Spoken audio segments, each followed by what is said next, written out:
Eu os convido a abrir a palavra do Senhor na carta de Paulo aos Romanos, capítulo 14. E nós vamos retomar a série que temos pregado, intitulada A Boa, Perfeita e Agradável Vontade de Deus. Romanos, capítulo 14, a partir do versículo 13 até o versículo 23. Uma passagem certamente bastante desafiadora, daquelas que nos mostram como vale a pena pregar em série, porque as passagens chegam, não é? Romanos capítulo 14, a partir do versículo 13 até o versículo 23. Vou fazer a leitura da palavra do Senhor, peço que vocês recebam com fé a palavra do nosso Deus, na expectativa de que o nosso coração, muitas vezes seco, como terra seca, seja nessa manhã molhada pela bendita palavra do Senhor. A palavra dele diz assim: portanto, deixemos de julgar uns aos outros. Pelo contrário, tomem a decisão de não pôr tropeço ou escândalo diante do irmão. Eu sei e estou persuadido no Senhor Jesus, de que nada é impuro em si mesmo, a não ser para aquele que pensa que alguma coisa é impura. Para esse é impura. Se o seu irmão fica triste por causa do que você come, você já não anda segundo o amor. Não faça perecer por causa daquilo que você come, aquele por quem Cristo morreu. Não seja, pois, difamado aquilo que vocês consideram bom, porque o reino de Deus não é comida nem bebida, mas justiça, paz e alegria no Espírito Santo. Aquele que deste modo serve a Cristo é agradável a Deus e aprovado pelas pessoas. Assim, pois, sigamos as coisas que contribuem para a paz, e também as que são para a edificação mútua. Não destrua a obra de Deus por causa da comida. Todas as coisas, na verdade, são puras, mas não é bom quando alguém come algo que causa escândalo. É bom não comer carne, nem beber vinho, nem fazer qualquer outra coisa que leve um irmão a tropeçar. A fé que você tem, guarde-a para você mesmo diante de Deus.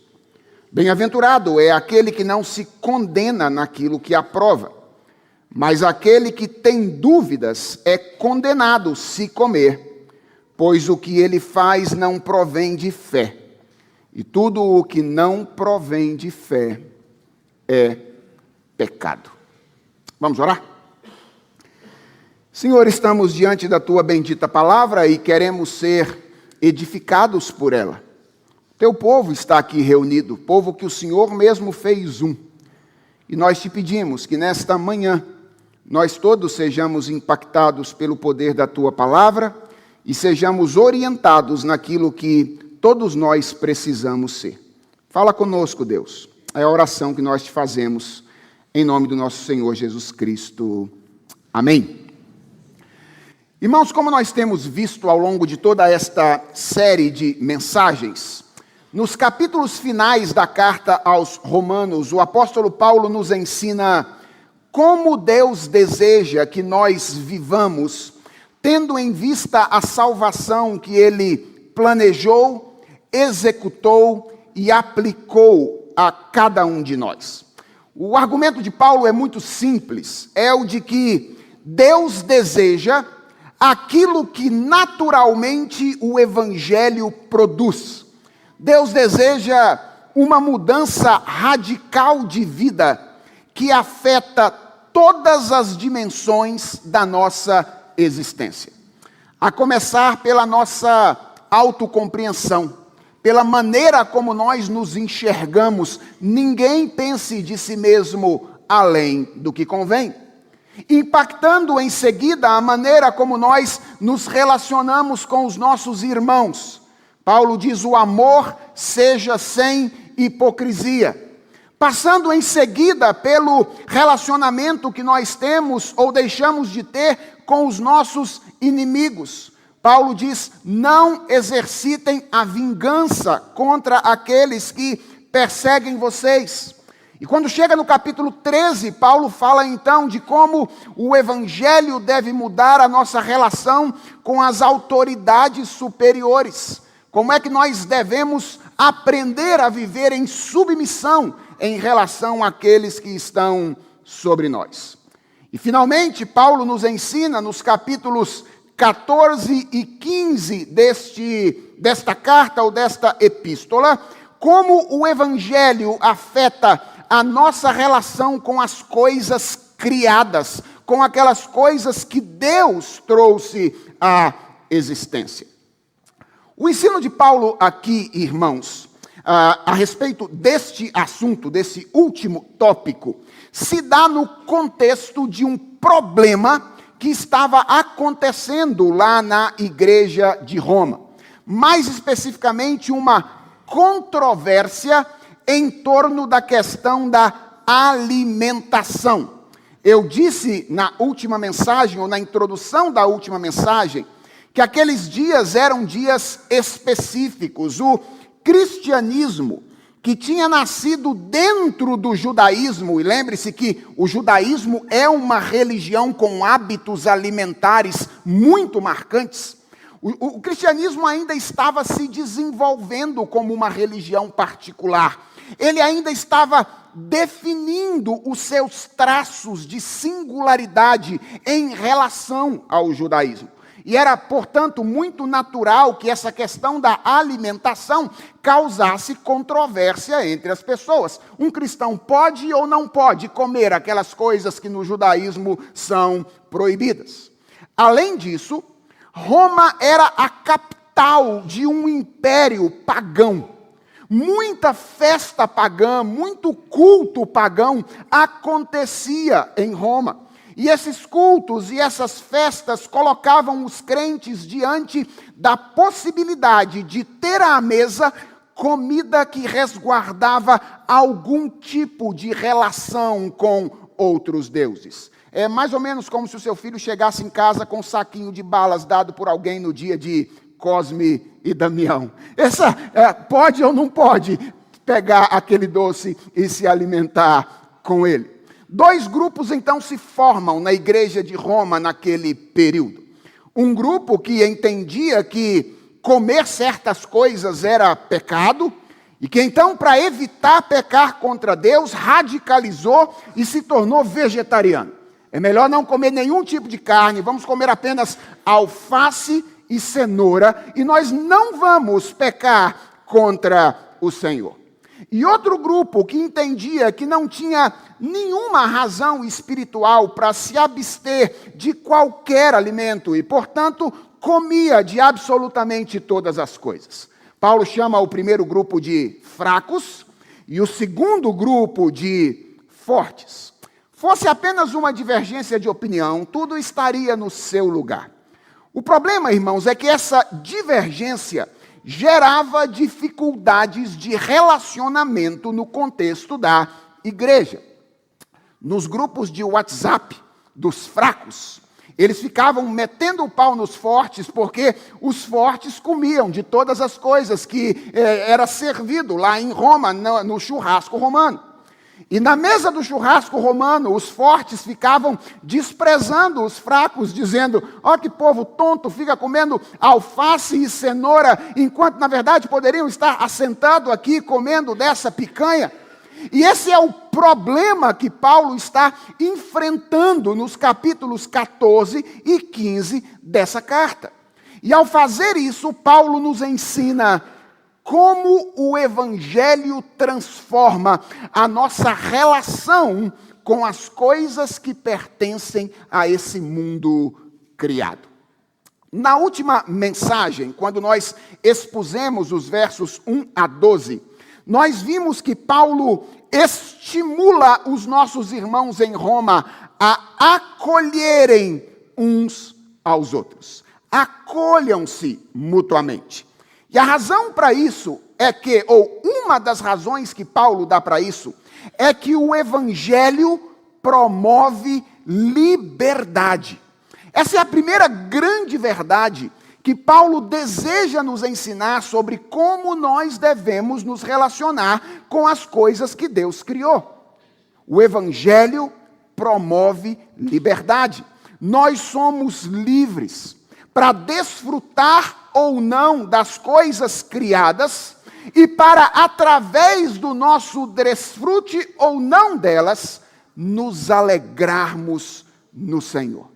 Veja o que Paulo diz no verso 5 do capítulo 14.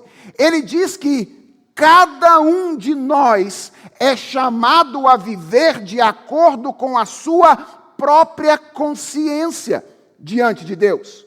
Ele diz, olha, vocês não devem viver escravizados pela consciência uns dos outros.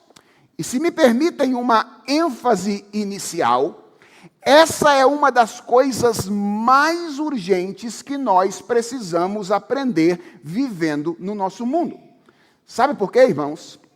Porque nós vivemos no tempo das selfies. Nós vivemos no tempo em que nós construímos a nossa imagem em redes sociais. E atenção, isso não é em si mesmo um problema. Mas a gente precisa se lembrar que em um tempo assim, nós somos colocados o dia todo debaixo da tentação de viver diante da expectativa dos outros. E isso tem feito com que muita gente arruine a sua vida. Porque ao invés de viver de acordo com a sua consciência diante de Deus, ele quer viver diante da expectativa que as outras pessoas têm a respeito dele. O Evangelho nos liberta. Essa era a primeira grande verdade que os crentes de Roma precisavam aprender para resolverem os seus problemas de relacionamento. Por quê? Porque, em grande medida, esses problemas eram resultado do esforço que eles faziam para impor uns aos outros o comportamento que mais fazia sentido para cada um deles. Qual era o problema em Roma? O problema é que quem não comia queria que todos não comessem.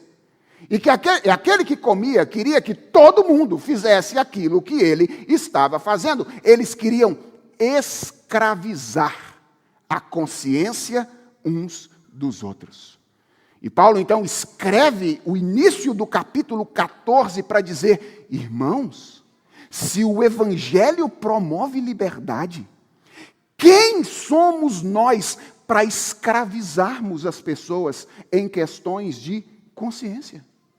Se o Evangelho diz que isso é uma questão de consciência individual, comer ou não comer tal coisa, beber ou não beber tal coisa, quem somos nós para escravizarmos as pessoas? Esse é o ensino do início do capítulo 14. E essa é, irmãos, uma verdade importantíssima. Mas o que eu quero mostrar para vocês hoje é que, se recebida isoladamente, essa verdade pode gerar um mal-entendido. Porque alguém pode dizer assim, ora, se o Evangelho promove liberdade, e isso significa que eu devo viver de acordo com a minha consciência e não escravizado à expectativa dos outros, estar em paz com a minha consciência é o único critério que eu devo usar para tomar as minhas decisões. Em outras palavras, se eu estou em paz com minha consciência, não interessa os efeitos daquilo que eu faço. Não interessa o que outras pessoas pensam ou fazem a partir daquilo que eu faço. Eu vou lá e faço. Certo? O que Paulo está dizendo é errado. Na passagem de hoje, nós vemos que há outra verdade que nós precisamos considerar se nós desejamos viver a boa, perfeita e agradável vontade de Deus em nossos relacionamentos com as pessoas e com as coisas. É que além de promover liberdade, o Evangelho promove amor. O Evangelho promove liberdade. mas o Evangelho também promove amor. O texto que nós lemos começa com uma orientação prática. Paulo diz assim: deixemos de julgar uns aos outros. Pelo contrário, tomem a decisão de não pôr tropeço ou escândalo diante do irmão. Irmãos, há um jogo de palavras bem interessante nesse versículo de número 13. Essa expressão, tomem a decisão de, na segunda frase do apóstolo Paulo, traduz a mesma expressão que na primeira frase é traduzida por julgar. Paulo está aqui fazendo um jogo de palavras. É como se ele estivesse dizendo assim: não julguemos uns aos outros. Se tivermos de julgar algo, julguemos isto. Ou seja, estabeleçamos isto como critério, não por tropeço ou escândalo diante do irmão. Grosso modo, isso significa: ao invés de vocês trabalharem uns contra os outros, avaliando a fé alheia, trabalhem uns pelos outros, promovendo a fé alheia. Ao invés de ficarem julgando uns aos outros, pensem como, através do comportamento de vocês, vocês podem promover a fé dos seus irmãos. E a pergunta é: como? E é importantíssimo esclarecer o que exatamente o apóstolo Paulo quer dizer por não colocar tropeço ou não promover escândalo. Na maioria das vezes, nós imaginamos que qualquer decisão que causa estranhamento e desconforto a um irmão se encaixa nessa categoria. É assim que as pessoas pensam em geral. Se eu fiz alguma coisa e o meu irmão falou, então eu já o escandalizei e já o fiz tropeçar.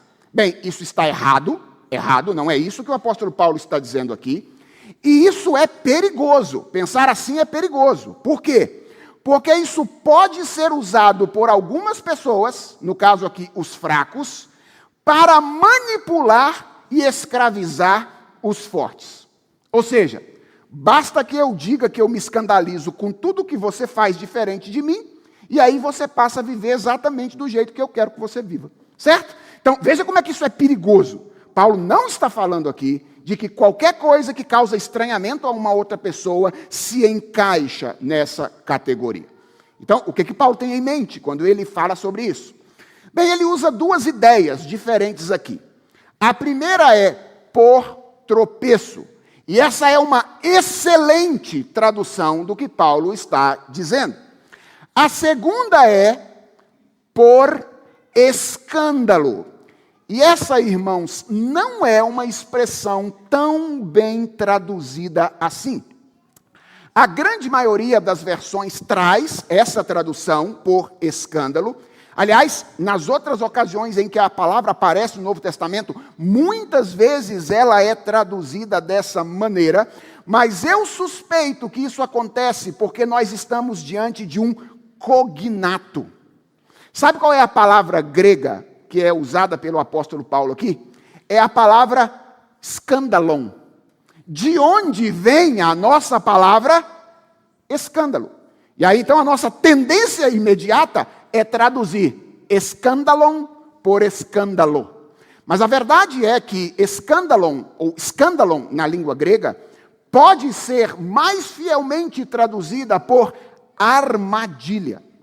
Então veja que interessante, Paulo está dizendo aqui, não ponha tropeço, ou não ponha armadilha. Paulo está falando de por tropeço ou por armadilha. Paulo usa duas expressões aqui, prestem muita atenção nisso, que não tem a ver primariamente com algo que nós levamos alguém a sentir, mas tem a ver com algo que nós levamos alguém a fazer. Tropeçar ou cair em uma armadilha.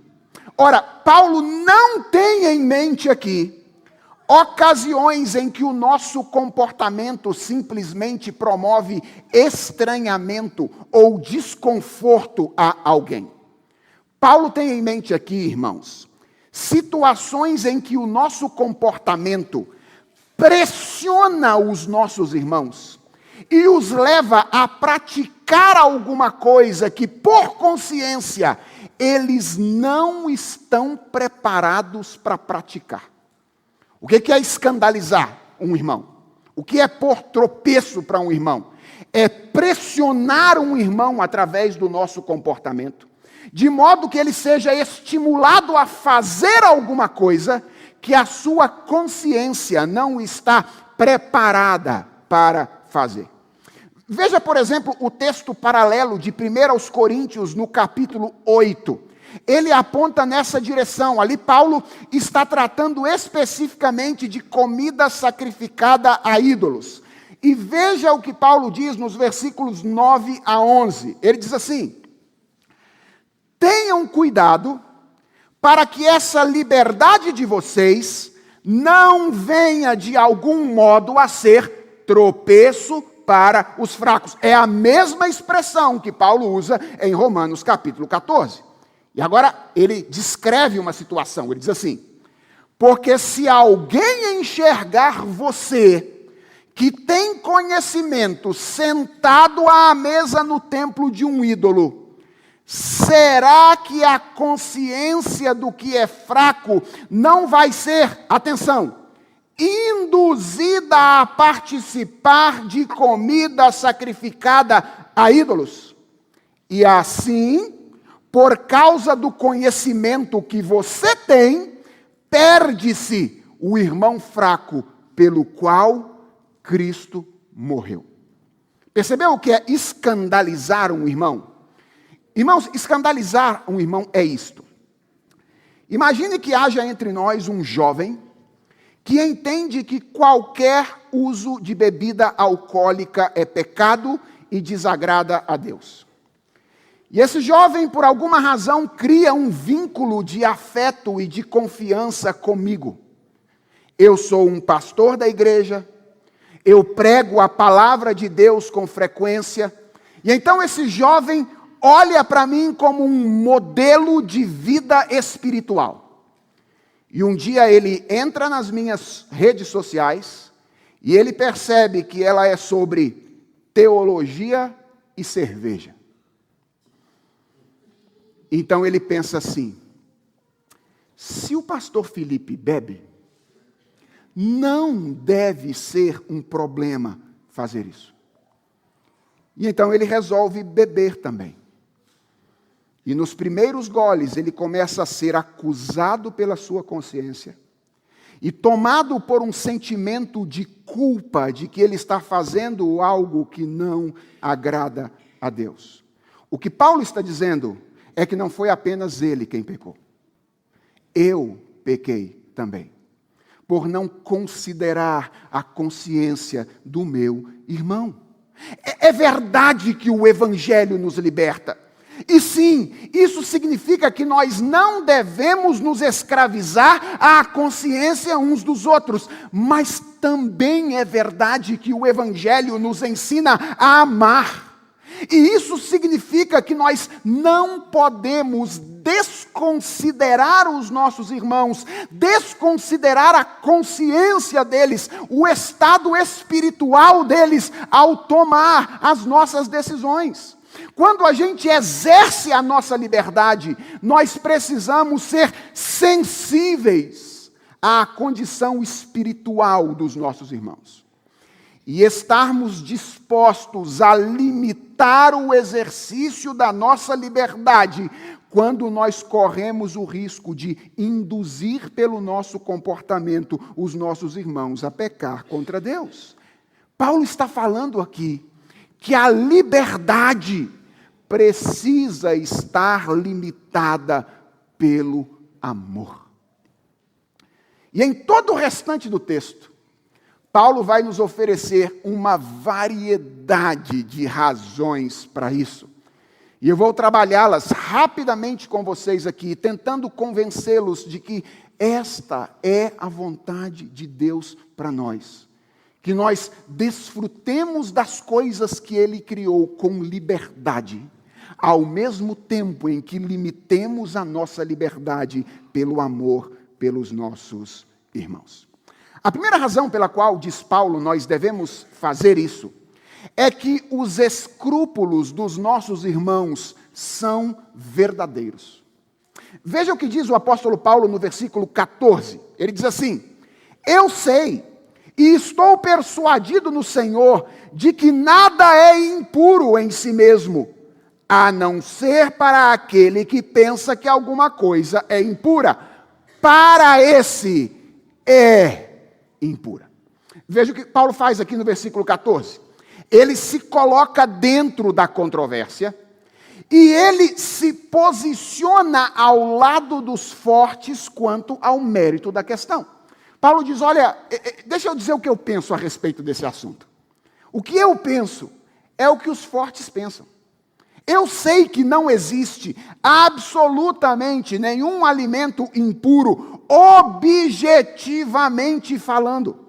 E nesse ponto, Paulo está simplesmente, irmãos, reverberando o ensino de Jesus Cristo, que certa vez disse, eu estou lendo aqui Marcos capítulo 7, versos 14 e 15. Escutem todos e entendam, não existe nada fora da pessoa que entrando nela possa contaminá-la. Mas o que sai da pessoa é que contamina. Jesus ensinou isso, que comida e bebida não contamina ninguém. O que contamina é aquilo que está em nosso coração. E no final do relato que Marcos faz desse evento, ele faz uma anotação interessante. Lá no versículo 19, ele diz assim: e assim Jesus considerou puros todos os alimentos. Essa é a anotação que Marcos faz. Ou seja, os fortes estavam pensando como Jesus. Paulo está pensando como os fortes e como Jesus. Mas veja o que ele diz no final do versículo 14. Ele diz assim: eu sei e vocês sabem que não existe alimentos objetivamente impuros. Mas, se alguém considera impuro algum alimento, para ele, este alimento é impuro. Não existem alimentos objetivamente impuros, mas existem alimentos subjetivamente impuros. Pastor, o apóstolo Paulo está, então, relativizando o pecado? Não, ele não está relativizando o pecado, porque nós não estamos falando neste texto de coisas que são direta e claramente normatizadas pela Escritura Sagrada. Lembram disso? Nós estamos falando nesse texto de questões indiferentes, ou de questões não essenciais, a respeito das quais pode haver diferentes entendimentos, e sobre as quais nós devemos agir a partir da nossa consciência informada pela palavra de Deus. O ponto é, se a norma que temos nesses casos é a nossa consciência, agir contra a nossa consciência é agir como? Contra a norma. E quando nós agimos contra a nossa consciência, nós estamos pecando contra Deus. Não exatamente por aquilo que nós fazemos, mas pela disposição de colocar em risco a nossa comunhão com Deus ao fazer algo que para nós não agrada a Ele. E Paulo vai dizer algo semelhante no final da passagem, que em certo sentido ainda é mais forte do que isso. Paulo diz assim, final do versículo 22 e versículo 23. Bem-aventurado, feliz é aquele que não se condena naquilo que aprova, naquilo que faz. Que consegue, por exemplo, comer uma carninha de porco e ficar tranquilo. Feliz é o que passa por isso. Mas olha só o que Paulo diz. Mas aquele que tem dúvidas, não é se você acha que está errado. Aquele que tem dúvidas é condenado se comer, pois o que ele faz não provém de fé, de segurança, de certeza. E aquilo que não provém de segurança e certeza na relação com Deus é pecado. Veja, Paulo aqui vai além do que ele disse antes. E ele diz que a dúvida é suficiente para tornar algo pecaminoso para alguém. Ou seja, se você está em dúvida se fazer algo agrada ou não a Deus, qual é a orientação bíblica e pastoral para você dessa manhã? Não faça. Porque se você fizer, terá pecado contra o Senhor, não exatamente por aquilo que fez, mas pela sua disposição de correr o risco, de colocar a sua relação com Deus em xeque por algo que é infinitamente menor do que a relação com Ele. O que essas afirmações de Paulo aqui mostram para nós, irmãos? Ora, elas mostram que quando os nossos irmãos apresentam escrúpulos relacionados a questões indiferentes, eles não estão brincando. Eles não estão brincando. Eles estão em um terreno legítimo, expressando o seu entendimento sobre como Deus deseja ser agradado. Aquela é a consciência deles. E Deus permitiu que nesses pontos a consciência deles fosse juiz. Quando nós exercemos a nossa liberdade de maneira irresponsável e insensível, nós não estamos levando isso em conta e estamos fazendo pouco caso dos nossos irmãos. Então, essa é a primeira razão pela qual Paulo diz, olha, limitem a liberdade de vocês pelo amor. É que os escrúpulos dos nossos irmãos são verdadeiros. A segunda razão, irmãos, é que liberdade sem amor promove o contrário daquilo que Cristo está promovendo na vida dos nossos irmãos. Eu vou repetir. Liberdade sem amor promove o contrário daquilo que Cristo está produzindo na vida dos nossos irmãos. Veja o que Paulo diz no versículo 15. Ele diz assim: se o seu irmão fica triste por causa do que você come, você já não anda segundo o amor. Não faça perecer por causa daquilo que você come aquele por quem Cristo morreu. Vejam, irmãos, de imediato, parece que a primeira frase do apóstolo Paulo nesse versículo contraria aquilo que eu disse sobre o significado de por tropeço ou por escândalo. Porque Paulo fala aqui que se o teu irmão se entristecer. Então parece que eu estou contradizendo aquilo que eu disse antes. Novamente, o original nos ajuda aqui. O significado mais literal da palavra traduzida por ficar triste é ser afligido ou ficar preocupado. A ideia parece ser a de alguém que, pressionado por outro, assume um comportamento que viola a sua consciência, tem a sua consciência ferida, é acusado por ela e então se sente afligido, ou se sente entristecido por ter, segundo o seu entendimento, pecado contra o Senhor. Veja, o que Paulo está dizendo é, quando nós contribuímos para que isso aconteça, para que alguém experimente este tipo de tristeza, nós agimos motivados por egoísmo e não agimos motivados por amor. É, no entanto, a segunda afirmação de Paulo nesse versículo, que é a que mais me interessa aqui e ela é mais contundente.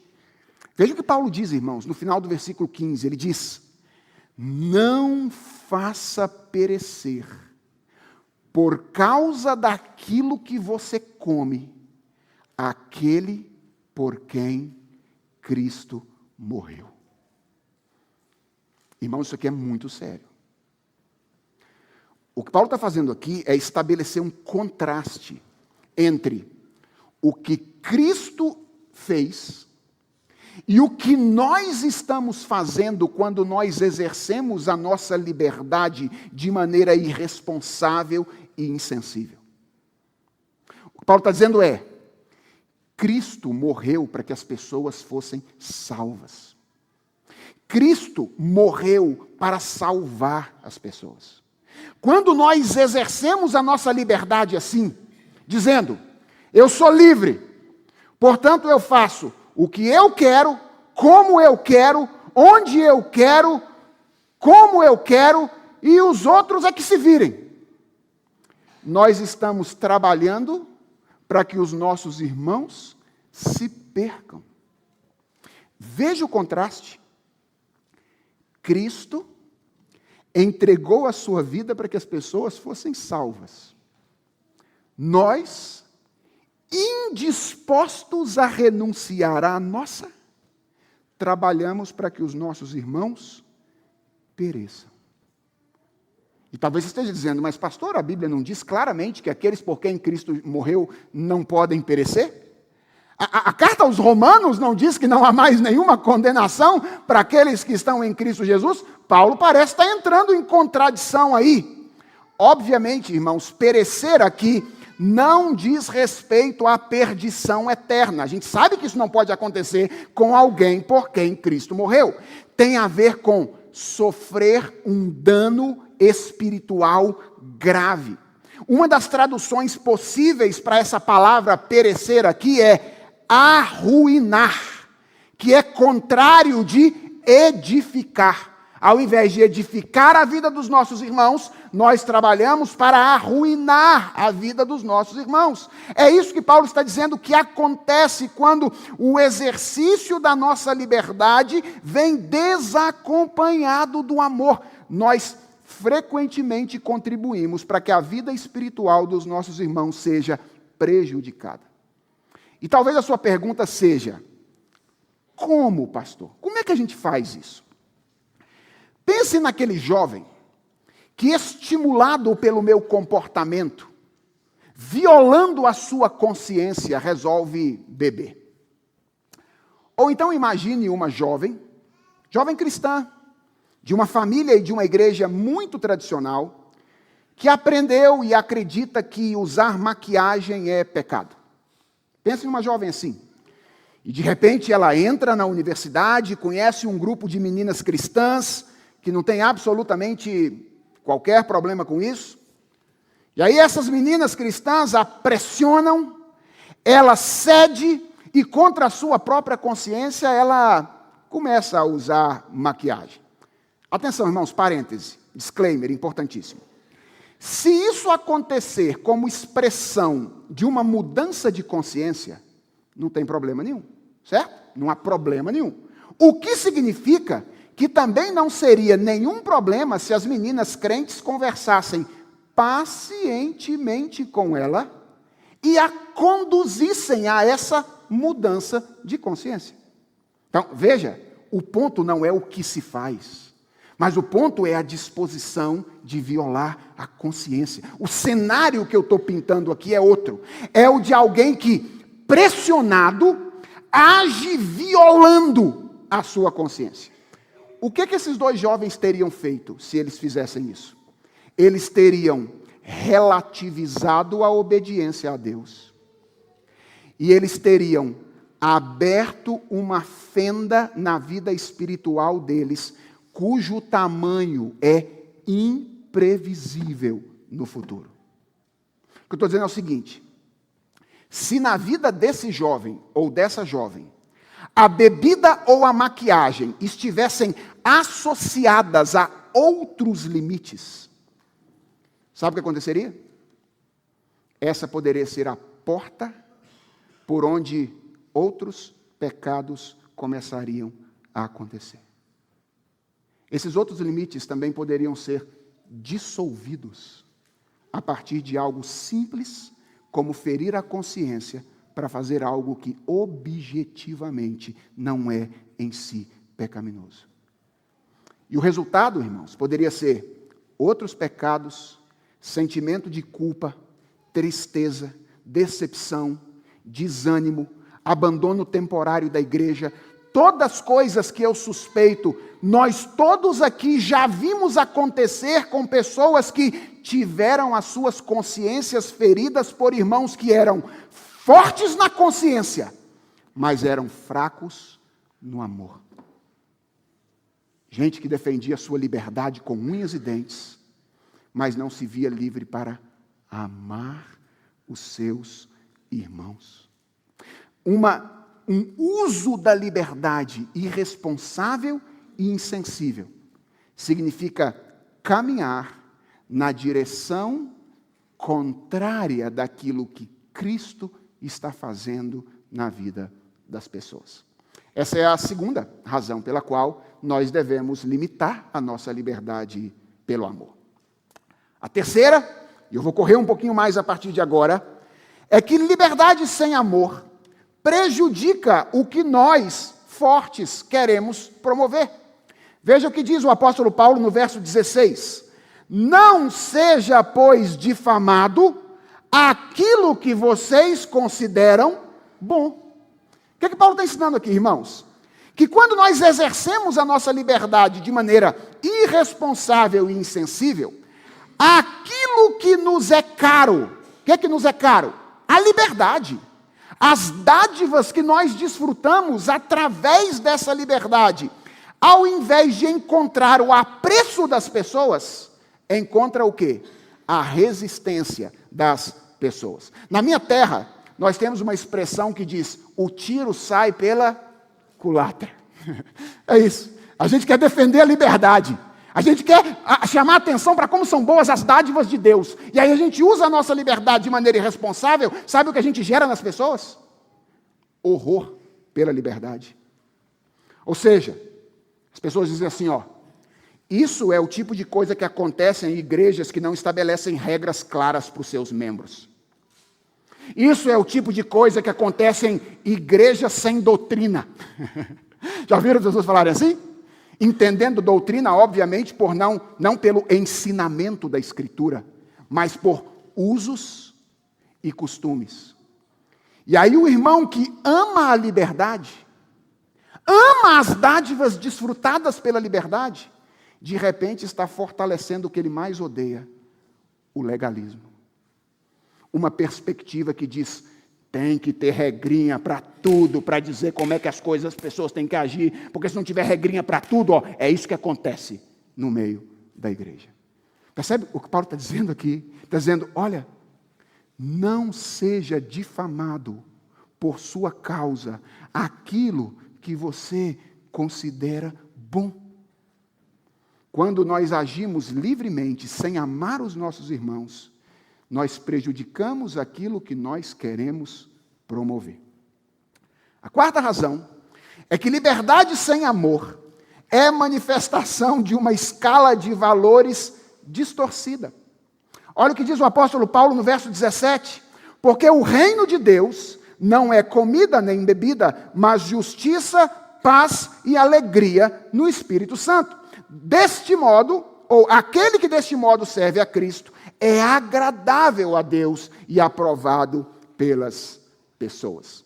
Irmãos, é interessante, porque esse versículo, o reino do céu não é comida nem bebida, em geral a gente usa para advertir os fracos. Mas é curioso, Paulo está usando ele aqui para advertir os fortes. Ele está dizendo, olha, não confunda a natureza do reino de Deus. E por que Paulo está fazendo isso? Porque um dos argumentos que as pessoas defendem ao agir de maneira irrestrita com a sua liberdade é que quando eles fazem tudo sem se preocupar com o que os seus irmãos pensam e experimentam em relação ao que eles fazem, eles estão testemunhando da liberdade que Deus concedeu a eles.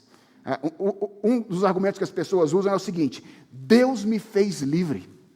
E eu preciso testemunhar da minha liberdade fazendo aquilo que eu considero que devo fazer, sem necessariamente restringir a minha liberdade por causa dos meus irmãos. O que Paulo está dizendo nesses versículos enfraquece esse argumento. Porque o que ele diz é que o reino de Deus, essa é a única vez que Paulo usa essa expressão em Romanos, o governo de Deus sobre a realidade, o governo de Deus sobre a nossa vida, atenção, não é evidenciado pelo exercício da nossa liberdade. Ele é evidenciado pelo amor, através de virtudes que estão mais relacionadas à restrição da liberdade. justiça, paz e alegria. E aqui Paulo está reverberando Jesus Cristo de novo. Lá em João 13, nós somos informados de que Jesus declarou claramente aos discípulos como eles dariam testemunho do reino de Deus. Ele disse assim, Jesus, nisto todos conhecerão que vocês são meus discípulos. Nisto. A pergunta é, o que vem depois? O que vem depois não é se vocês ostentarem a liberdade de vocês diante das pessoas. Não é isso que vem depois.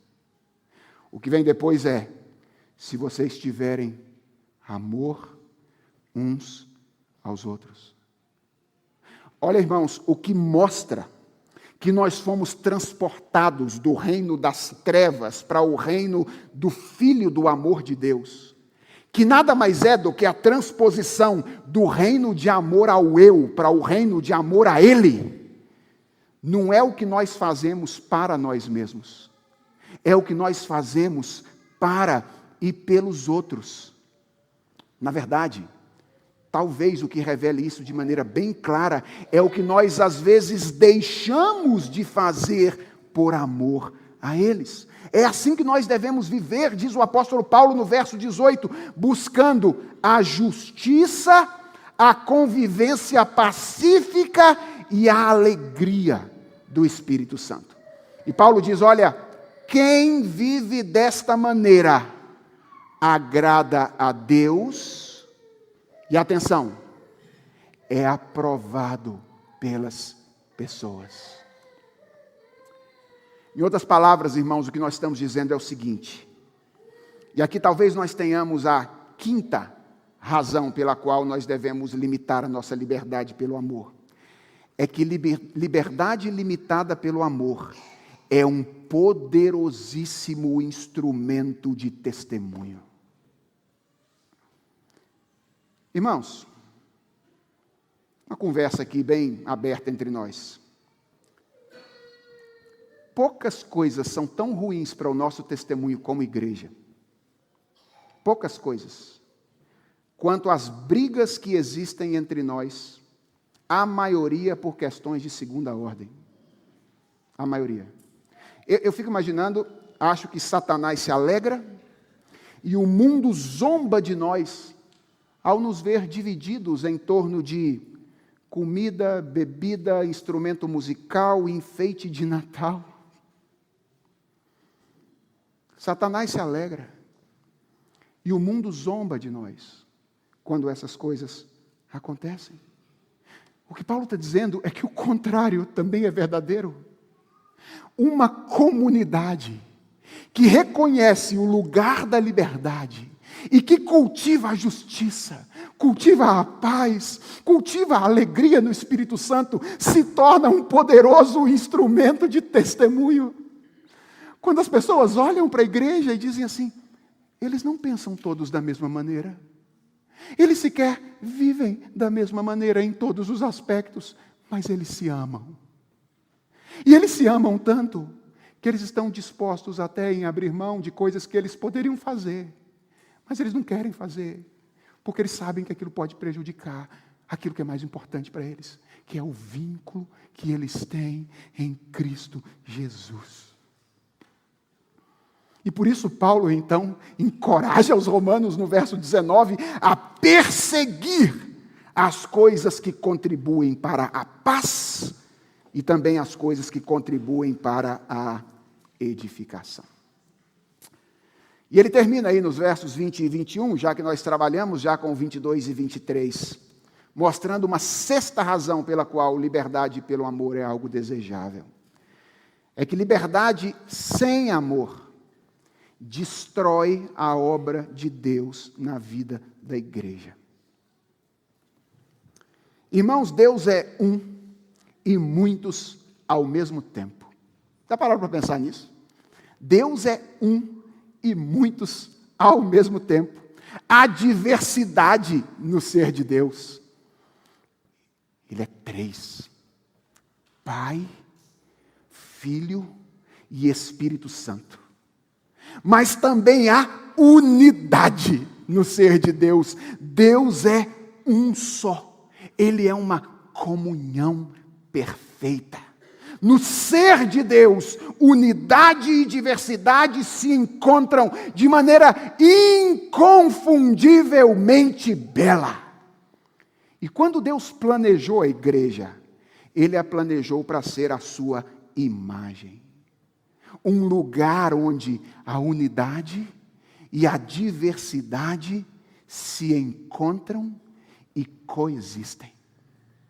Olha para nós, gente. Quantas diferenças de idade, de gênero, condição econômica, condição cultural, quanta diversidade. Todos os dias, ou todos os domingos, a nossa unidade vem à tona, quando nós nos reunimos para juntos erguermos a nossa voz em adoração ao Senhor. Olha o que Deus está fazendo. Para expressar ao mundo aquilo que Ele é, uno e múltiplo, diverso e uno ao mesmo tempo. A igreja é essa expressão bonita do ser de Deus. E Paulo diz que quando nós usamos a nossa liberdade cristã de um modo responsável e sensível, nós contribuímos para isso. Mas quando nós fazemos o contrário, nós dizemos, eu sou livre, eu faço o que eu quero, onde eu quero, como quero e na hora que quero, e não interessa o que os outros pensam, nós estamos destruindo aquilo que Deus está fazendo no contexto da sua igreja. O que Paulo nos ensina nessa passagem, irmãos? Cristo nos salvou para a liberdade. Que bênção! Nós somos livres. Irmãos, muitas coisas que eram proibidas para os nossos irmãos do passado, não são mais proibidos hoje. Houve um tempo em que os nossos irmãos no passado não podiam comer carne de porco desfiada, sanduíche de pernil. Não podiam. Para aqueles que gostam, houve um tempo em que os nossos irmãos no passado não podiam comer galinha cabidela. Sabe o que é galinha cabidela, crianças? É a galinha feita no próprio sangue dela, assim. Não podia. Houve um tempo em que as pessoas não podiam. Depois que Jesus Cristo morreu, tudo se fez puro para nós. Não há mais restrição desta natureza. É claro, a lei moral de Deus permanece. Mas a lei cerimonial de Deus foi abolida no sacrifício de Cristo. E sabe o que isso significa, irmãos? Que o Evangelho nos devolve a realidade como um todo e nos faz olhar para as coisas criadas como dádivas das quais nós podemos desfrutar. Nós podemos olhar para o mundo, para as coisas que Deus criou e dizer, obrigado, Senhor, por essas coisas. Sou livre para desfrutar dessas coisas. Então, seja livre. Mas lembre-se, você não foi salvo apenas para a liberdade. Você também foi salvo pelo amor e para o amor. O amor a Deus sobre todas as coisas e o amor ao próximo como a você mesmo. E o amor deve limitar a sua liberdade. Ouça o que eu vou dizer agora. Você não pode fazer o que você quer, como você quer, quando você quer e onde você quer. Não pode. Se você é crente, não pode. Porque o mesmo evangelho que devolve as coisas criadas a você, coloca essas coisas criadas no seu devido lugar e diz a você, elas não são o seu Deus.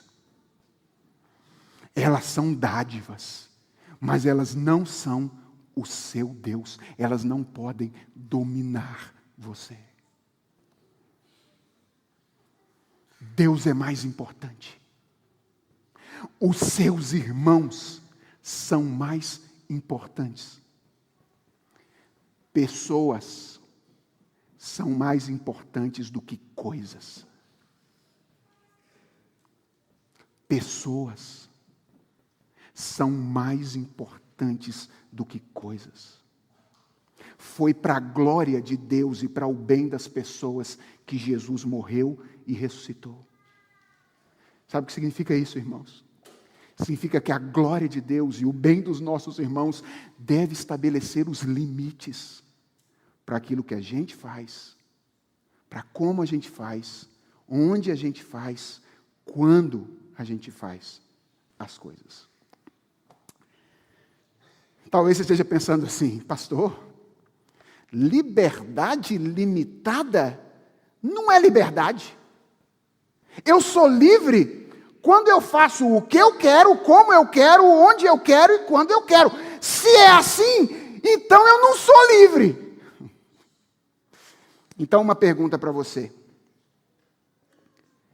E para não fazer, você é livre também? Porque isso me impressiona nas pessoas que defendem a liberdade. Elas sempre defendem a liberdade para fazer. Mas raramente elas falam da liberdade de não fazer. E eu posso dizer uma coisa a você? Quando você recorre à liberdade para fazer apenas, e nunca recorre à liberdade de não fazer, não é de liberdade que você está falando. É de escravidão. Escravidão a você mesmo. Se enquanto você está ouvindo essa mensagem aqui, você está profundamente incomodado, com medo de ter que deixar de tomar a sua cervejinha na hora do almoço, e dizendo, se for assim, talvez seja melhor eu repensar minha vida de igreja, você não é livre, meu irmão. Porque a cervejinha escraviza você. Se você não tem condição de dizer, eu não quero fazer isso, ou eu posso não fazer isso, porque eu amo a Deus e amo os meus irmãos, então não é de liberdade que a gente está falando. Nós estamos falando de escravidão. Porque a liberdade para a qual Cristo nos conquistou é tão liberdade que ela não nos liberta apenas dos outros, não.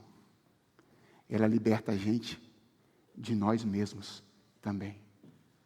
Dos nossos próprios prazeres, da nossa própria vontade, para que nós aprendamos a nos submeter exclusivamente àquele que por nós morreu e por nós ressuscitou.